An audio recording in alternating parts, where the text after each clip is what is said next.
Bismillahirrahmanirrahim. Assalamu alaikum. My name is Hassan, and today we are going to stop or prevent specific people or contact to adding you in WhatsApp group. So we are in WhatsApp.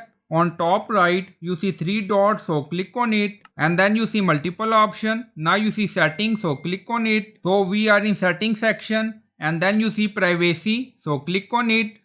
So we are in privacy section. Now you see group, my contact. So we are going to stop specific people or person or contact to adding you in WhatsApp group. So click on groups. Now you see who can add me to group. You see everyone, my contact accept. So click on my contact accept.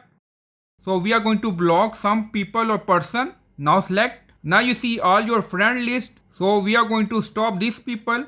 Now we select 3. Now you see 3 contact excluded and then click on tick icon. Now you see groups, 3 contact excluded. So these 3 people cannot add me in any WhatsApp group. So I hope you like this video. Please like, comment, share, subscribe. Thank you for watching.